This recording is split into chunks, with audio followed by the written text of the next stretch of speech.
Greetings and welcome, everyone. It's All You Can Geek Gamecast, episode 410. I'm one of your hosts, Jim Gast, joined by Corey Feinsod. Hello. And Tony Korkanakis. Hey.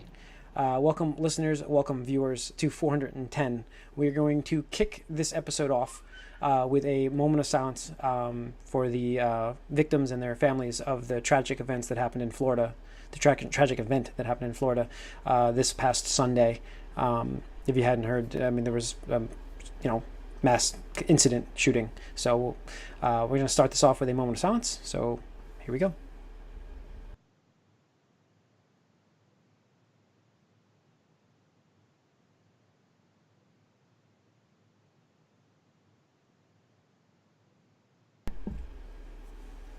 Okay. All right. I think that we is something that affects our community like way more than I think any things has in a long time. Yeah, I think so. It was when Tony, you're the first one I saw that was happening when you posted that. I think it was you who posted that actually. I couldn't believe it. And then to see the stories break on this and find out what happened, it's just unbelievable.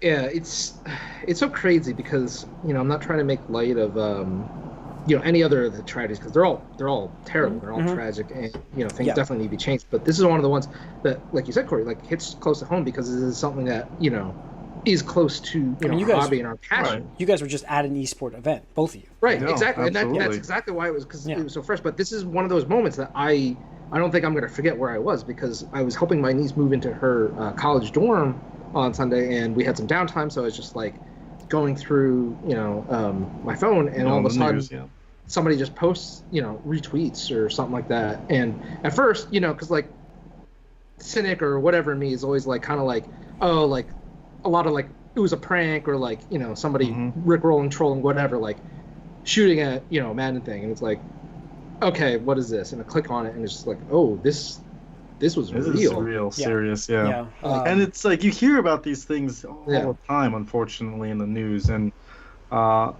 it's like, okay, these happen at schools. Like we almost are immune to it. It's like there's another one at school. Yeah, and it's like, but and then when it happens, not to say we were there or we were Madden players or anything in tournaments, but again, this is a community we're a part of and that we, have a love for, and it's affected.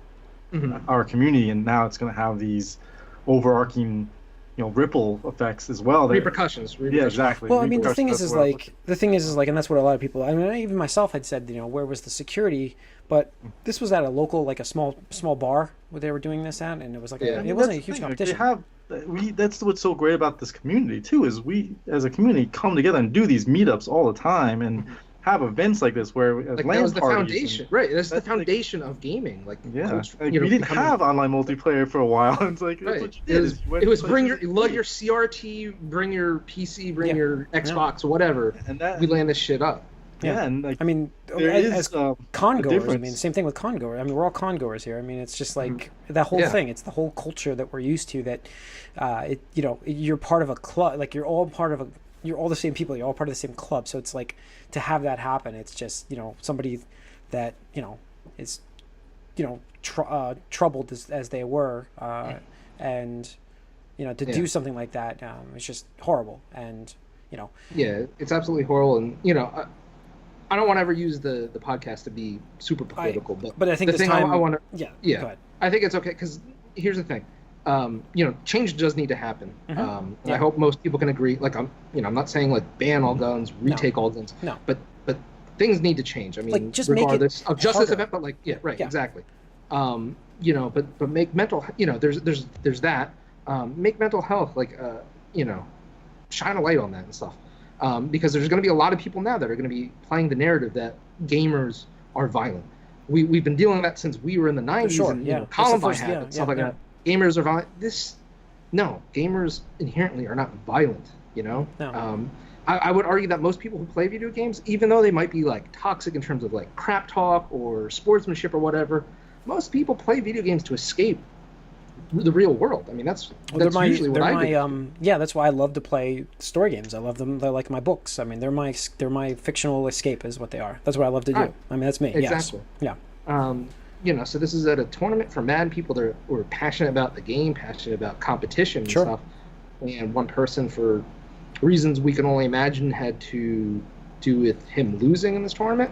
People are going to spin that narrative that gamers are toxic, gamers are violent when they lose, gamers are sore losers. And sure, maybe there is some truth to that, but that wasn't the cause for the shooting. It was not the root cause. It was not that singular thing. No, it extrapolates out to every other shooting that we've had in this country. It needs to be, and that's like, we don't like to get political on this podcast, but this time, I mean, there needs to be change. There needs to be, if it's harder for you to go buy a gun, what does it matter? If you're a good person and you want a gun, you can have a gun if you're entitled to it. But you need to have that check. You need to have that. You should respect that fact that they have to go through this process to make sure that you are okay to have it. Everybody should be okay with that. Like, and there's nothing in there really right now that has that. And in fact, it's gotten easier to get a gun, which is how he got one apparently.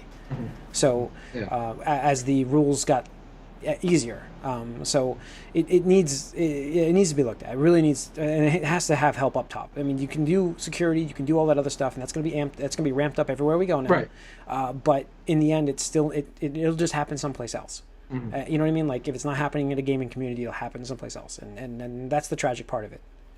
Right. And just to go back into the gaming side of things, where like people are going to now say, oh, violent video games are the reason that this is happening. Like, oh, people play video games, Call of Duty, and now we got kids shooting up things. And like Roger Ebert had a fantastic quote. I don't know if you saw, like, when Columbine happened. So he was interviewed, and the interviewer asked, like, do you think like violent movies are the cause for this type of things? And he was saying, no, I don't think that at all. Mm-hmm. Like, I think it's actually the media. I believe it's the media that does this, because look at what happens. Everything gets dropped when something like this happens. Every news outlet, every TV show that's on, it is drop everything for this, what's happening. And they make these people... they spin. They turn them into these like fictional characters of like this mass like monster, and they get like nicknames, and then so like people that are disturbed see this and think, oh, well, I'm going to do the same thing because I could become famous from doing something like this. Yeah, and that's the worst Not necessarily part, like, oh, I have to see a movie, now I want to emulate the movie. They're seeing things in real life that are happening and emulating things in real life because the media like hypes it up so much. And I thought that was a paraphrasing again for the exact quote, but I thought that was a great response to say, hey, video games and movies and like things like this are the reason, because it's not the reason. People are disturbed, like there are something wrong with them, like you were saying, and when they see things that are going to influence them to do stuff, they're not looking at fictional things, they're looking at real life. Like, this is real, this is happening, these people are getting famous for it. And it's just, like I said, politically set aside, but I mean, check up on people, like, exactly. If you know somebody's strange, like, that's what you can do. You can, aside from anything political, you can, ask your friends, ask your family how they're doing. Sometimes just people need to talk. Sometimes people just need to vent. So be there, and obviously the community is going to have to do what they have to in terms of raising security and stuff like that. And kind of to your point, Jim, like, when this happened, I did think, like, man, like when Corey and I went to the Overwatch League Grand Finals, and how many thousands and thousands of people were there, and if one person had somehow managed to smuggle, firearms in, I mean, it could have been a bloodbath. Yeah, a literal bloodbath, because you can't stop all of it, and that's the argument that a lot of gun control, like anti-gun control people are. You can't stop, and you're right, but you can stop a lot of it. Even what I mean, and make it harder to. Yeah, you can make it. That's what I mean. You can stop a lot of it just by making it harder to get these weapons. And yes, some people are still going to get them, and yes, because you can. But if we reduce it anything, it's worth it. If we reduce it just a little bit, it's worth it. Yep. So, anyways, all right, let's move into some news, other news, and talk about Gamescom. Well, we can talk about. Let's start off with. Well, why don't we talk about what you've been up to, James? You mentioned it in the movie cast. Oh, yeah. So what we've been up to. We'll start off with what we've been up to first, and I will kick us off with Ni no Kuni, because that's what I've been playing a lot of to try to get through it. So I've been moving through it quite well. Are you trying to get through it? Do you feel like it's a job, or do you feel like this is what I want to do? Because that's the thing. Here's the thing. It's more like the game is actually not bad. It's a fun game. I would probably right now be on about a 7.5 for it. The story's okay. I do very much like the kingdom system, which is kind of reminding me. Okay, so they kind of took an idea from Suikoden, and but the problem with the game, it's not executed properly. Like you build this massive kingdom, you recruit people to come to the kingdom, and they work for you, and they get you resources and stuff, and that helps you make the game easier. What I would love to have seen though was let those characters be actual playable characters in your party, because it's always right now it's the same 4 people for me, and it's kind of like, I don't mind the characters in my party, but it would be really cool to just have like hundreds of characters, hundreds of options. So like it was so close to being that, and it just didn't make it, and so it almost makes it more disappointing when you get that. But I do like the kingdom management system because it also reminds me a little bit of Dragon Force, where you have like mustering. You have to manage your kingdom, collect your gold, reestablish, recruit. Yeah, what was that called? I still can't remember. Like we had asked that like a while ago. Like sometimes think, what was that sequence? Yeah, because there was like a name for it, and like it's just on the tip of my tongue, and I can't get it. It wasn't mustering, right? It was like no, it was like internal affairs or something like that. Or... Yeah, in something. You're right. Anyways, so the game is actually it's basic. The combat it's I can fight things that are level 30. I'm level 21 as a character, 20 as a character, I think 21, and I'm fighting like level 35 red monsters because it's pretty easy. Like once you have a combat system down, you can do it, so I mean, other than that, it's fine. But I think I'll be able to get through it before Spider-Man. I'm going to get through a bunch of it this weekend, and it's not that long, actually. It doesn't seem that long of a game. I'm only 20 hours in. I'm on chapter 6, and there's only 9 chapters. So, I'm not doing a lot of the side missions, but Spider-Man, it's coming up. I messed this up myself for not finishing this game. So 2 weeks. I gotta, and I really want to play Spider-Man. So what day is Spider-Man come out? Friday the 7th. Yeah. Friday. Yep. Yeah. Tony's been dropping them on Fridays recently. Well, good, because Nintendo started doing it, and now Sony's doing it. It just makes sense, because who wants to release a game on Tuesday? Was it in Console Wars that explained how Tuesday became the day? It wasn't like Sega Genesis, the Sega guy was just like, we're just gonna drop everything on Tuesday, Sonic Tuesdays or something like that. Something like that, I forget. I remember that being a thing, because before, Friday makes so much more sense. Drop it on Friday and let me play all weekend. Yeah, I mean it's coming up quick, and I do like the Friday launch. So. That's my first day of my bowling league, so I won't even get to play it on Friday, but I'll be playing it Saturday. I won't even be able to play it because I'll be away all weekend. Oh, that sucks. But I'm much more interested in playing Destiny at this moment right now. Yeah. Do you want to mention? Playing a lot of that. Mention what you've been up to. Yeah, so I've been playing a lot of Destiny. They actually released their 2.0 update to Destiny 2, which basically overhauls the entire game. It is like the Taken King, massive redo, and again what the game should have been when it came out.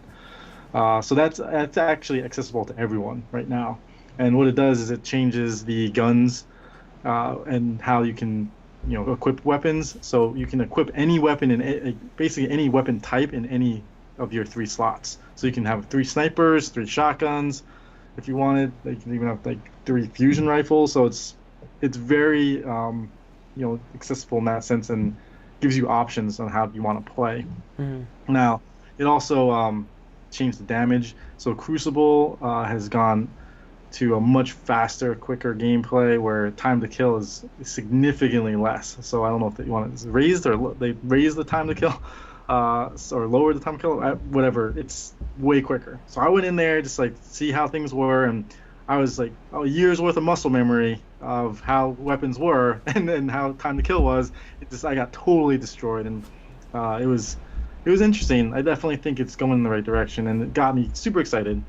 Plus, they dropped their launch trailer, and they have a whole bunch of they've been leading up with Vidocs and different teases here and there, and it's getting me so hyped for this, because this is what we've all been waiting for. And like I mentioned, the movie cast, a lot of the streamers and people who kind of were weaning off the game are coming back and wow, this is what we wanted in the first place. Yeah.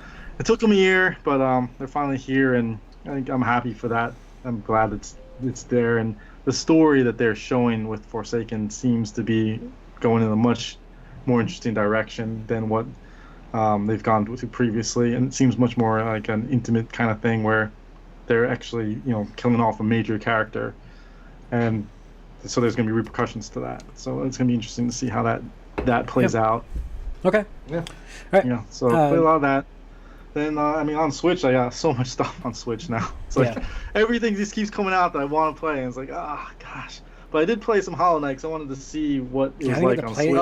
I picked it up. I didn't play it yet, but I have it. I did buy it on PC before, but I didn't play it on Switch, and I was like, I played this already. I'm gonna wait for it to go on sale because it's gonna go on sale at some point. So when it went on sale, I just bought it. And I was like, all right, I'll play it again here. And I knew it was an instant buy for me. Once Tony told me that too, I was like, okay, that's definitely. And like the thing with that is like I'm a little tired of the pixel art. Like I want something with cool, like crisp, like artwork, and this is giving it to me like in spades because the artwork's fantastic and it's creepy, but it's fantastic. And I just don't want another pixel art throwback game. Like, even though like, Messenger looks kind of cool, I was like, do I really want another one of these? Yeah. I don't mind pixel style. Like I agree with you. It's been overdone now. Especially when compared to like when people were like just first getting into the indie scene, like retro graphics, like novelty, cool. But like I feel like a lot of developers don't do it very well. Well, that's the thing. That's the problem. When it's done well, it's fine. Like Towerfall, Celeste, that's some great art, pixel art there. Yeah, and, absolutely.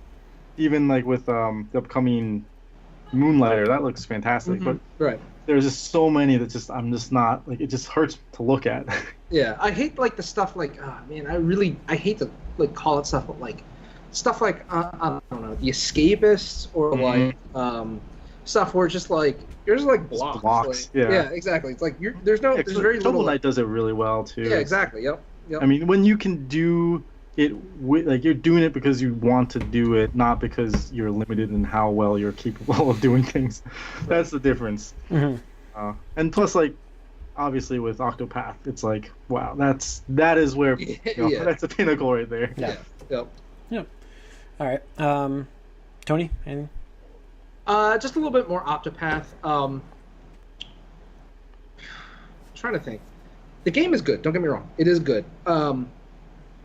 I can't say too much bad about it. It just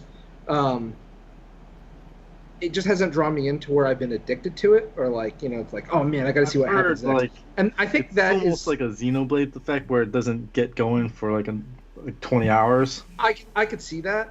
I could totally see that because like right now, I hope I'm not like really spoiling this, but like right now, all I'm doing is for the most part, going through like the character introductions, like, oh, this is my backstory, and recruiting the characters, which isn't bad. It's just kind of like, once you've done it, once well, that's gonna be it until I get all the characters.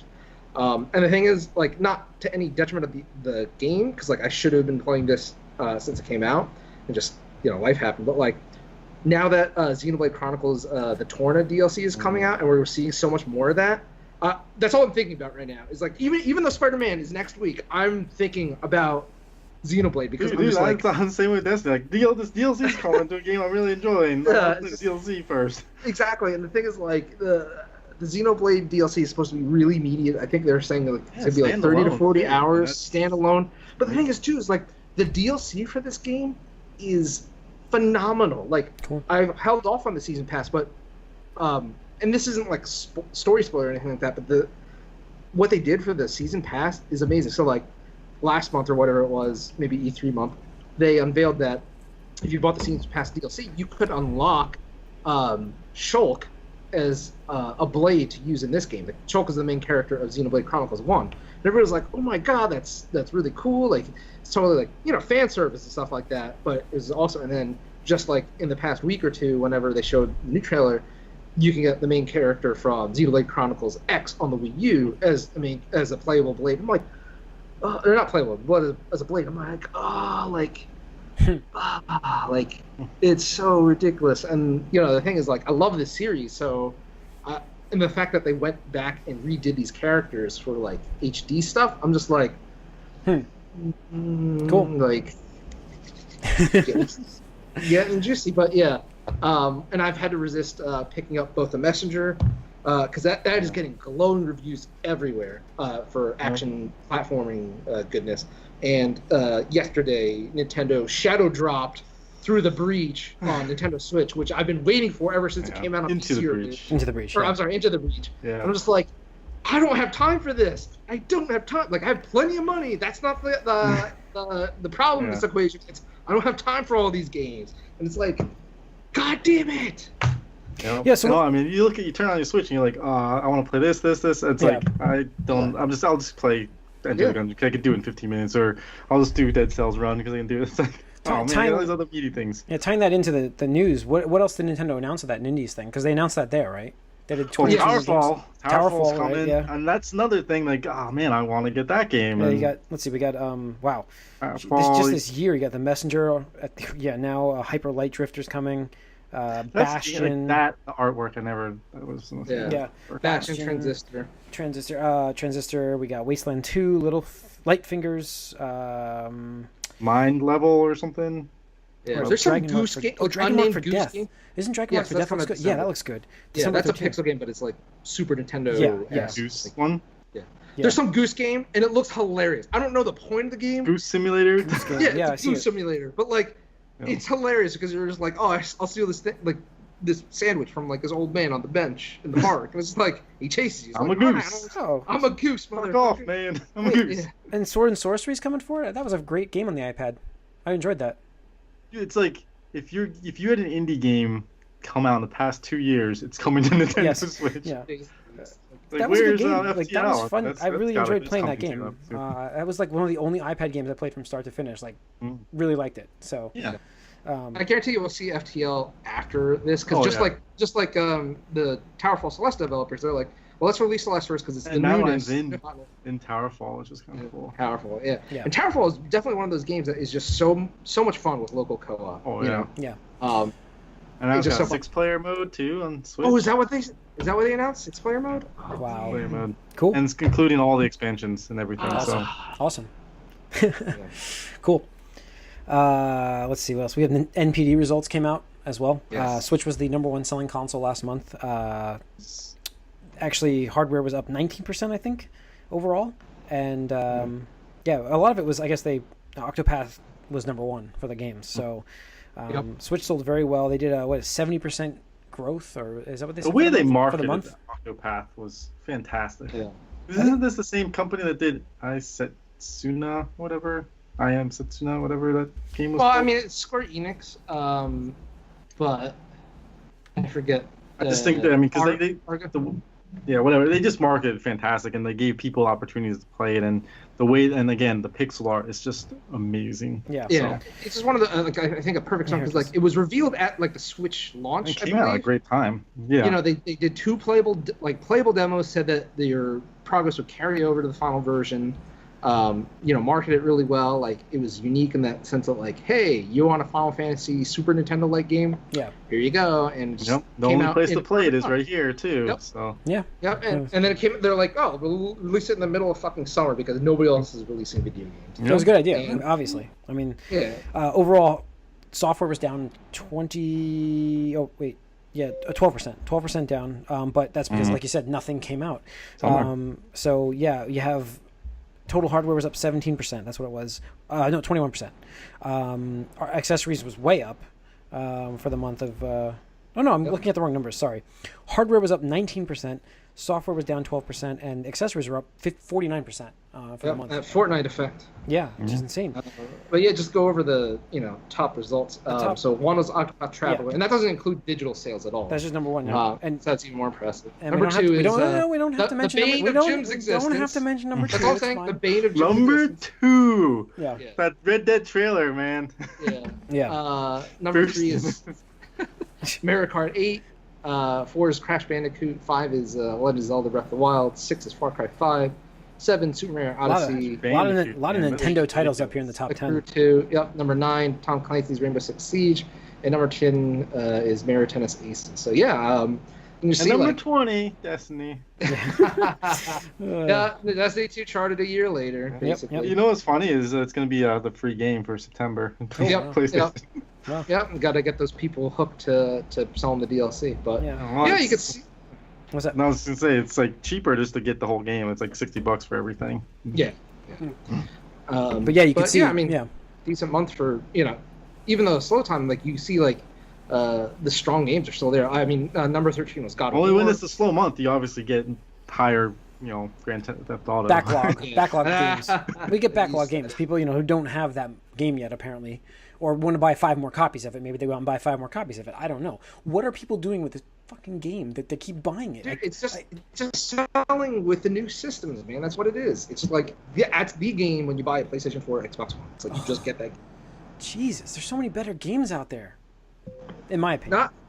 Right, in your opinion, but it's funny because Red Dead is essentially the same thing, just as the Western. I know. I just like the setting, but I love the setting of that. That's what it is. I know. I'm just saying, the mechanics are essentially the same. Yeah. We'll just replace this horse with this car and this. I always just picture Grand Theft Auto like a game where you just drive around a car and try to get the most stars possible without getting caught. That's what I remember from Grand Theft Auto. So, all right, that's NPD. What else we got here? We've got Xbox All Access was announced as well. Now this is interesting as well. That came out. Microsoft was rumored to be putting this out there that they were going to have an all-in-one service. Now I didn't know this was going to include a game system. I think we mentioned this last week where they were going to do like an Xbox Live and Game Pass. It's just the services. It seemed like let's just put all the services that we have together and get it out there. But no, this is huge. I think, and it's really exciting for people. I think Microsoft's going in a fantastic direction right now because you're giving people opportunities to play your games, your system, your services. You're getting them in the ecosystem. Yeah. At a very low entry cost. You can get an Xbox One X bundle with 24 months. That's 2 years of Game Pass and Xbox Live for $35 a month. Yep, you get you don't have to even buy a game. You have all these games ready to go right away. Yeah. And you have an Xbox One X console. You can do an S console. System. You can do the S console for $22 a month with the same features. Yeah. So it does give you savings off of retail pricing. And now I don't really pay full price for Xbox Live usually because they give you sales, but Game Pass really hasn't been on sale much. I think it's retail over 2 years it's $860, and with this over 2 years it's $840. So it's not that big of a difference, but it's $930 over. It was $930 I think for straight up. You can buy the system for $500. 2 years of Xbox Live is $120. Oh wait, and then Game Pass is $120. No, it's not. A year, so $240. Isn't Game Pass $10 a month? That's $120. Yeah, so $120. $120. Yeah, plus 2 years though, $240. Yeah, $240. Oh, so it's $860. You're right. It was $860. Okay, I thought it was $930 for some reason. Okay, I don't know where I got that number, but $860. You're right. And this comes out to what, $830? $840, I think. So something like that. But it gets people in their system to just pay the month. Yeah, that's awesome. And then you keep the system after 2 years. Yeah. So it's pretty sweet deal. Yeah. So it gets them in their ecosystem, and it gets and you get to play Fortnite for $35 a month. Yeah. That's true. You too can play Fortnite for $35. That's all my nephew plays, dude. Every time I stop in there, that's all he's playing. Yep, dude. That story about the Gamescom thing, I believed it because it's Fortnite. Yeah, I believed it. Yeah. Yeah. Sadly. All right, so let's get into Gamescom. That's really our topic of this night. So Gamescom happened, and I can tell you that the biggest thing I've read about from Gamescom is Cyberpunk. It was a 48-minute demo they showed or something like that. Mm-hmm. Holy crap! The game is apparently completely playable right now, start to finish. From start to finish. Yeah. So graphically, it doesn't look great. Does it come out next year?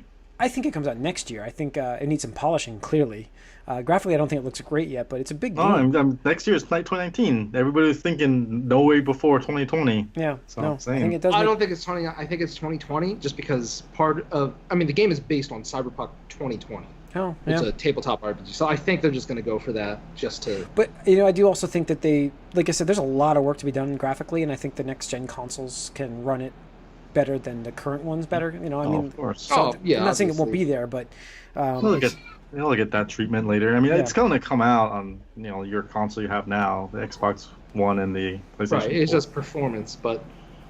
Yeah, it's amazing though that the game is completely playable right now, start to finish. I'm shocked they're that far along because I had no idea. I mean, the game's been in development for forever. Yeah, I know, but you just don't expect that kind of a game to be.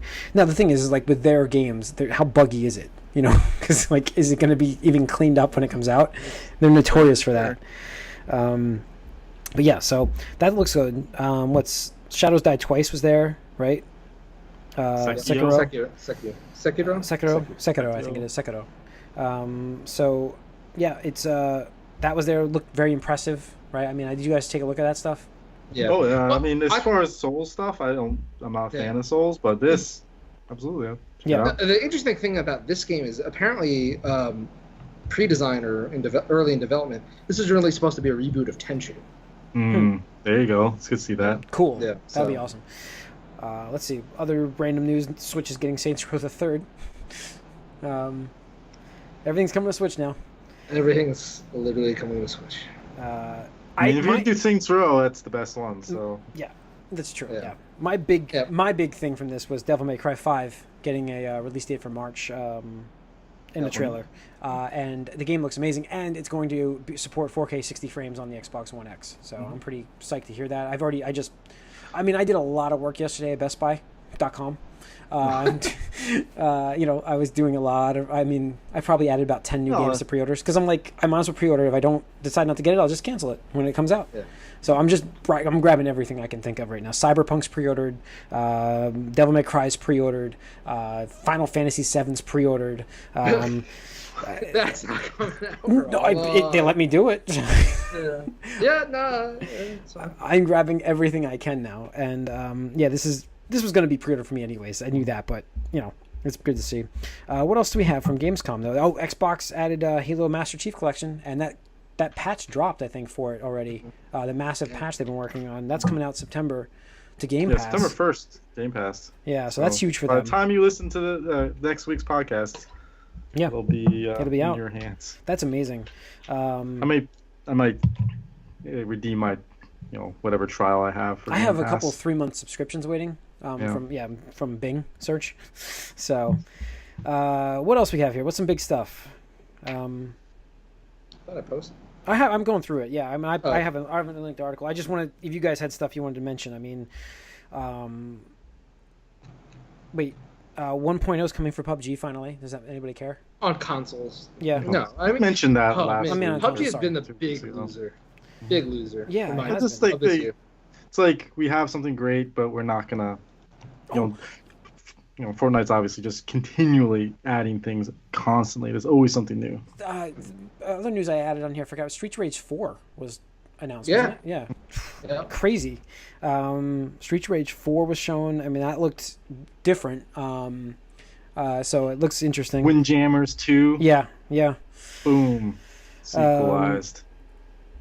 Let's see. Microsoft teased their new hardware, Scarlet system. Lego teased an Overwatch set.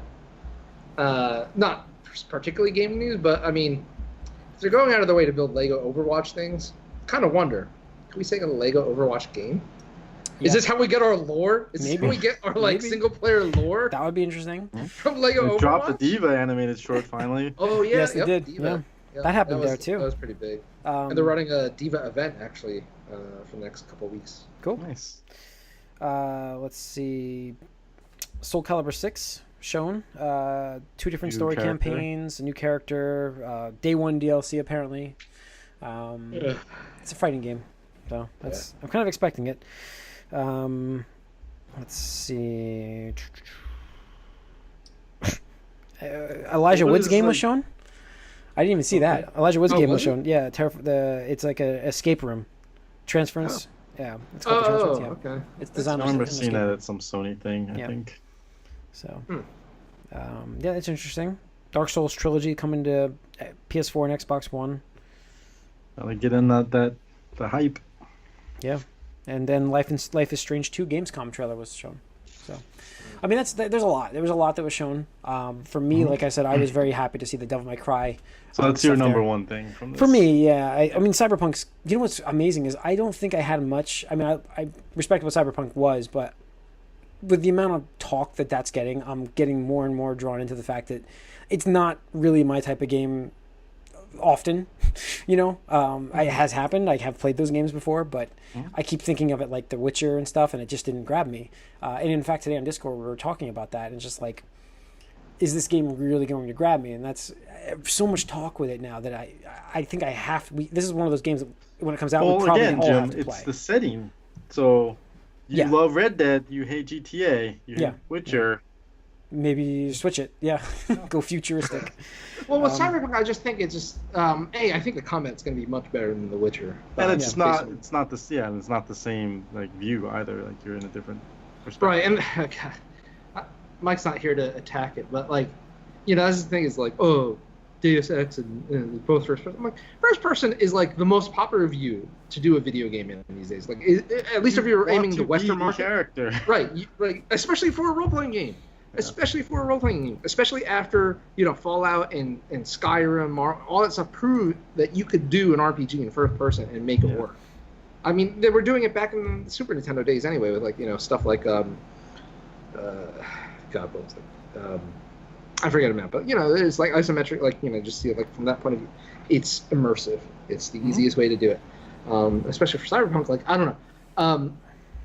I'm a fan of the developer in terms of like, they went from scrappy nobodies to, being able to slug it out with the biggest of the AAA developers.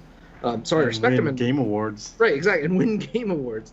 So I admire and respect the hell out of them. But Witcher, everything with Witcher didn't I don't know. Didn't resonate with me. You. Yeah, right, exactly. But Cyberpunk, like, it's fresh. I don't have too much invested in that kind of genre. I played Shadowrun on like Super Nintendo, and if anything, I love like the anime lore, like Akira and Ghost in the Shell. But in terms of video games, Deus Ex never, really. There hasn't been, Deus Ex is really kind of.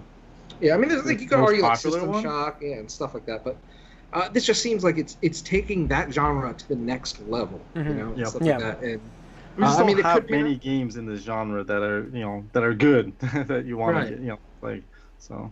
Yeah, I'm excited for that. I didn't like Deus Ex, but I tried that. But this game, I think I have to give it a shot too. I mean, it's one of those games that probably I think you have to, because this is one of those games where it's just like it's just too big to like ignore. I think. I think even more than The Witcher, because Witcher when Witcher 3 came out, I think they were still kind of the underdog. I tried that still, anyways, just from the feedback I had heard from it. But I still, I did not get hooked on that game. I don't feel bad at all supporting the company either. Right. No, they definitely not. Put so much like blood, sweat, and tears into those games, and they gave you physical stuff when you bought the game. Like you got a map, like in the games, like you actually got a nice. You don't see that anymore. Yeah, exactly. Yeah. So it's like I have no problem supporting it. I just didn't connect with me either.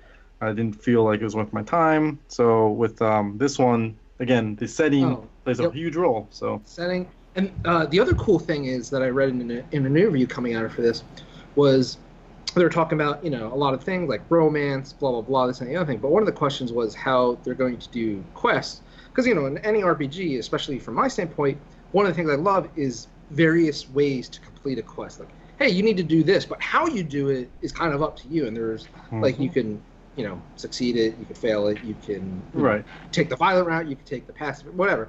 But they're saying there's only game over if you die.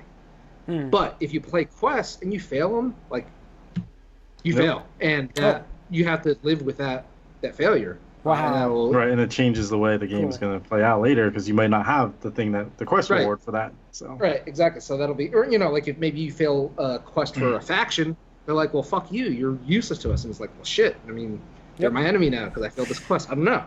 I think that's just so interesting. That's interesting. But again, I mean, it's early. They could be promising, ever since Mass Effect and BioWare's. I'm skeptical of that kind of stuff. But be careful with that. On paper, it sounds cool, and with CD Projekt Red, I'm inclined to believe them at their face right. They do, like Corey said, they put a ton of work into these games. So, but yeah, it's we'll see. What else we have? Let's see. Shadows Die Twice got the date as well for March 22nd. Shenmue 3, I think we mentioned last week, August 27th, 2019. Got a release date. Oh, Life is Strange 2 got a trailer and will be a 5-episode arc. So we kind of know what that's going on. If you like that game, I've never really played that game, so it's not something I know much about. It sounds like this one seems pretty interesting too, and the first one's really good. So yeah, and then that whole universe seems really cool. So I'm interested. Was this like the most news we got out of a Gamescom? I feel like this is like the most new news we've gotten out of a Gamescom. Usually it's like rehashed from E3. But this was like the most content I think they've had. Yeah, absolutely. But I mean, again, this is just going back to my, argument. Oh, I know. Yeah. Part of it where you have so many events throughout the year now, between E3, Gamescom, PAX East, PAX West, Tokyo Game Show. You have all these venues, and it's so dumb to just be like, all our eggs, E3 basket. Yeah. Cool. Like, way to fight over each other. Like, that was the Battle Royale. That was the original Battle Royale. Like, sure. That was hey guys, the big announcement. Let's hope that our game is cooler and more awesome sounding than those other guys' games, because if not, nobody's going to give us coverage, nobody's going to know about our game, and we fucking lose. So, yeah. It's amazing. So yeah, it was a good event. You guys see Onimusha remaster also? Oh yes, I hope so. Onimusha, is that confirmed? Yes. Yeah, that's confirmed. God, yeah, so good. I missed that. Okay, good. That's awesome news. That was that was just today, I think. Okay, that's why I missed that. I didn't see that. I've been so busy today. Or yesterday. Awesome news. That's really great. Do we have a release date for that? January, February? Yes, pretty soon. God. Yeah. Yep. Exactly. Like, Capcom just like, you know what? January, February, March, Onimusha, Resident Evil, Devil May Cry. We're bringing it back to the good old days, boys. Remember that? Remember when we Capcom games? Was big? Yeah, exactly. Where's Dino Crisis? Come on. I read an article that's like Dino Crisis should be the next like remaster / remake. Pre-fuck Capcom. Yeah, exactly. So we'll see. And I have this hint that, or this feeling that when we get the Tokyo Game Show, we'll get a personal victory announcement from me with a new Ace Attorney game. So I'll be happy about that. Hopefully. That's Capcom's on a roll. Exactly. I think they're on upward trending. One other thing I forgot to mention was, so amidst all the indie news and stuff, Shovel Knight developers, Yacht Club Game, yes. I heard about this. Announced their new mode that they promised, because it was a stretch goal on the Kickstarter, where it was like a 4-player battle mode and stuff like that, and then kind of got pushed out. But apparently it's coming out very soon now, and not only is it a battle mode, but there's a story mode to the battle mode. So it's just like, you guys, like, I love them to death. But it's just like, did you need to do that? Like, you promised a battle mode, just give us the battle mode. But it's like, no, you're giving us more. Wasn't good enough, man. I'm not believing it. At the same time, I can't help but be like, like the whole PAX. Yeah, it is. It's. They see something like, we love this. We could do this with it. Yep. And then PAX West is this weekend, and supposedly they're showing off the final campaign for King Knight, King of Cards, which we saw it at PAX East, but I think we'll have a release date for that and stuff. Okay. Cool. So I think that's it for the Gamecast. Got anything else? Yep. No, we're good. You can write us, listeners and viewers, at podcast@allyoucangeek.net. Follow us on Twitter. Subscribe to YouTube. Follow us on Facebook as well. We're at AllYouCanGeek. Tune in next week. We'll have a topic for you guys next week. Unless there's a crap ton of game news. What we'd like to do is if... so that's what I mean. So we'll see what we have going on. But tune in the movie cast as well. We'll have some topics there. And thanks for tuning in. See you next week. Be good to people. Yes, and treat each other like you want to be treated yourself. I mean, come on, be respectful. Come on. Yes. I mean, respectful is a different word to use there, obviously, but yes. Thank you. See you guys next week.